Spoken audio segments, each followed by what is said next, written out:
మాజీ ఎమ్మెల్సీ పెద్దలు నర్సిరెడ్డి గారిని మాట్లాడాల్సిందిగా కోరుచు.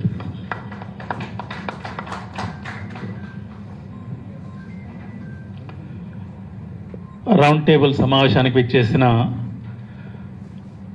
పెద్దలు చిన్నలు అందరికీ పేరు పేరున నమస్కారాలు తెలియజేస్తున్నా.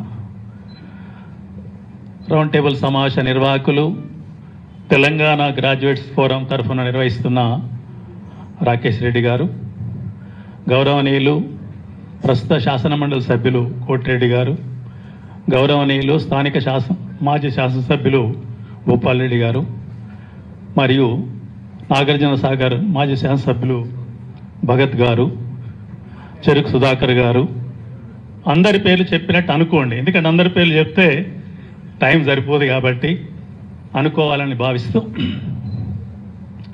ఏదైతే డిమాండ్ బ్యానర్ మీద ఉందో స్కాలర్షిప్లు, ఫీజు రియంబర్స్మెంట్ బకాయిలు వెంటనే చెల్లించాలి, దీన్ని పూర్తిగా సమర్థిస్తున్నాను. ప్రస్తుత ప్రభుత్వం విద్యాశాఖ నిర్వహించే గౌరవనీయ ముఖ్యమంత్రి గారు వెంటనే ఆ 11,000 కోట్ల విడుదలకు ఉత్తర్వులు ఇచ్చి విడుదల చేయించాలని చెప్పి కోరుతున్నా. రెండవది, ఆ బకాయిలు చెల్లించే క్రమంలో మీకున్న ఇబ్బందులు రకరకాలు ఉండొచ్చు.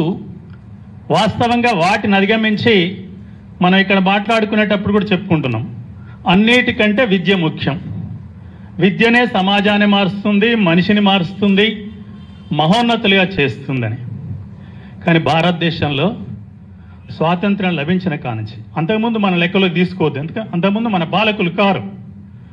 ఎక్కడైనా పాలకులు ఉంటే రాజులు ఉన్నారు కాబట్టి రాజులకు కూడా విద్య అవసరం లేదు.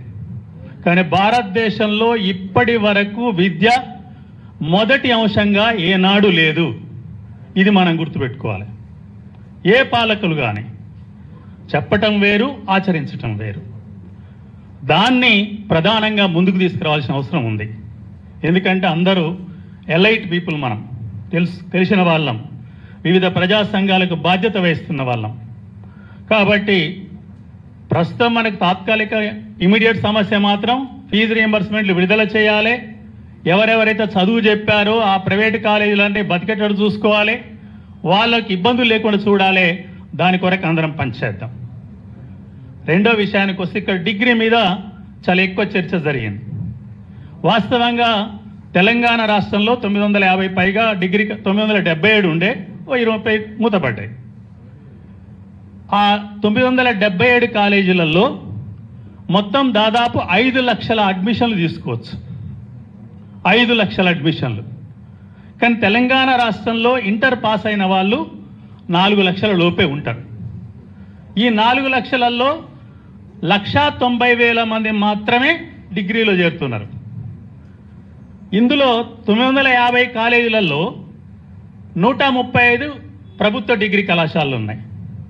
వాస్తవంగా ఇప్పుడు ఒక తమ్ముడు మాట్లాడుతూ, కొడుకు లాంటి వాళ్ళే మీరంతా, మహాత్మా గాంధీ యూనివర్సిటీలో 10,000 నుంచి 1000కి పడిపోయిందంటే ఎన్జీ కాలేజ్దే 5,000 కదా, అది అటానమస్ అయింది కాబట్టి 5,000 మైనస్ అయిపోయింది.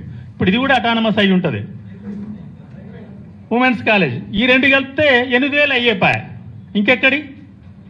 కాబట్టి విద్యలో ఏది అవసరం, ఎక్కడ అవసరం, ఎంత అవసరం అనేది ప్రభుత్వాలు సరియైన పద్ధతిలో నిర్ణయం చేసి నడపవలసిన అవసరం ఉంది. వేస్టేజ్ ఉండొద్దు.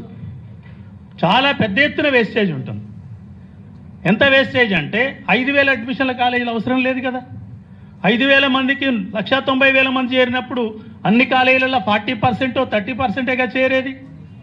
ఒక గ్రూపులో 10 మంది చేరితే ఆ 10 మందితోనే కదా ముందుకు పోవాల్సింది. ఖర్చే కదా. కాబట్టి విద్య పట్ల సరైన విధానాన్ని ప్రకటించకపోవడం వల్ల ఇది సంస్థ పెట్టుకున్న వాళ్ళకి ఇబ్బందిగానే ఉంది, చదువుతున్న విద్యార్థులకు ఇబ్బందిగానే ఉంది. వీటన్నిటిని పరిష్కారం చేస్తూ ముందుగా ఈ ప్రభుత్వం వెంటనే ఫీజు రియంబర్స్మెంట్ విడుదల చేయాలి, ఆ బకాయిలు ఏముంచొద్దు. ఆ తర్వాత చేసే విధానంలో ఎన్ని కళాశాలలు ఉండాలి, ఎన్ని జూనియర్ కళాశాలలు ఉండాలి, ఎన్ని పాఠశాలలు ఉండాలి, ఏ పద్ధతిలో ఉండాలనేది ఈ ప్రభుత్వం అయినా నిర్ణయం చేయాల్సిన అవసరం ఉంది. లేదు అంటే రాబోయే ప్రభుత్వాలు చేయక తప్పని పరిస్థితులు ఏర్పడతాయని చెప్పి ఈ సందర్భంగా గుర్తు చేస్తున్నా. ఎందువల్ల అంటే నేను ఎమ్మెల్సీగా ఉన్న 6 సంవత్సరాల కాలంలో ప్రతి సెషన్లో కూడా ఈ కాన్స్టిట్యున్సీ అంటే వరంగల్, ఖమ్మం, నల్గొండ కాన్స్టిట్యున్సీలో కాకతీయ యూనివర్సిటీ ఉంది, మహాత్మా గాంధీ యూనివర్సిటీ ఉంది. ఈ రెండు. కాకతీయ యూనివర్సిటీలో 2 ఇంజనీరింగ్ కళాశాలలు ఉంటాయి, 2 సెల్ఫ్ ఫైనాన్సే. ఇక్కడున్న ఇంజనీరింగ్ కాలేజీ సెల్ఫ్ ఫైనాన్సే. పదే అడిగేవాళ్ళం, ప్రభుత్వ యూనివర్సిటీలలో సెల్ఫ్ ఫైనాన్స్ ఏంటి, మళ్ళీ మీరే రియంబర్స్ చేయాలి కదా. కాబట్టి వాటిని రెగ్యులర్ కళాశాలగా మార్చమని చెప్పి పదే డిమాండ్ చేసిన సందర్భం ఉంది. కాబట్టి ప్రభుత్వ రంగంలో ఏ కళాశాలలో ఏ కోర్సు కూడా సెల్ఫ్ ఫైనాన్స్ ఉండొద్దు. మిత్రులందరికీ, ముఖ్యంగా యువతకు మీరందరూ కూడా ముందు ప్రభుత్వ రంగంలో ఉన్న సెల్ఫ్ ఫైనాన్స్ కోర్సులన్నిటి కూడా రెగ్యులర్ కోర్సులుగా మార్చి రెగ్యులర్ స్టాఫ్ను పెట్టి ఫీజు రియంబర్స్మెంట్ బెడద తొలగించాలని చెప్పి అది కూడా ప్రధానమైన డిమాండ్ చేయాలని చెప్పి సందర్భంగా మీ దృష్టికి తీసుకొస్తున్నాను. ఇక డిగ్రీ కళాశాలలు సోషల్ వెల్ఫేర్, ట్రైబల్ వెల్ఫేర్, ఇప్పుడు రెసిడెన్షియల్ పెట్టారు. అడ్మిషన్లు ఎన్ని ఉన్నాయో మీకు చూసారా? ఎక్కడ కూడా 60% అడ్మిషన్ దాటలేవు. ఎందుకంటే నాకు వేరే పని లేదు కాబట్టి 100 కళాశాలలు 100 స్కూల్ తిరిగాను. ఇక్కడున్న వేదిక మీద కూడా తెలుసు, మండలిలో కూడా చాలా విషయాలు మాట్లాడాను. ఈరోజు డిగ్రీ విద్యార్థులు ఎవరు కూడా రెసిడెన్షియల్ కావాలని కోరుకుంటలే. ఎందుకంటే డిగ్రీకి వచ్చే వరకు కొంచెం స్వేచ్ఛ కోరుకుంటారు. మళ్ళీ పోయి అదే రెసిడెన్షియల్లో అదే ఒక రకమైన మూస పద్ధతి.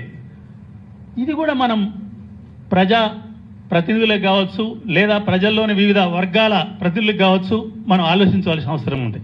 అంటే ప్రభుత్వాలు ఏమవుతున్నాయంటే, ఏ ప్రభుత్వం అయినా, ఇప్పుడు కాంగ్రెస్ ప్రభుత్వం ఫీజు రియంబర్స్మెంట్ పాత బకాయిలు ఇవ్వమంటే అది సరైనది కాదు, పాత నిర్మాణాలు ఏమన్నా ఉంటే అది ఇవ్వనంటే సరైనది కాదు, మన ఊరు మన బడి కింద కట్టి బిల్లులు ఇప్పటివరకు చెల్లించలే, అది సరైనది కాదు, వెంటనే చెల్లించండి, ఏమైనా సగంలో ఉన్న నిర్మాణాలు ఉంటే పూర్తి చేయమని చెప్పి కూడా పదే చెప్పిన సందర్భం ఉంది.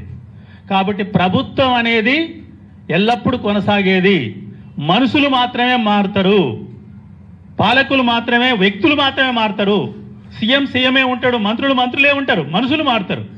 మనుషులు మారితే ప్రారంభించిన ఏ కార్యక్రమం కానీ మధ్యలో ఆగకూడదు, రాజకీయంగా చర్యలు తీసుకోవద్దు, ఆ పద్ధతి సరి అయింది కాదని చెప్పి ఈ సందర్భంగా గుర్తు చేస్తున్నాం.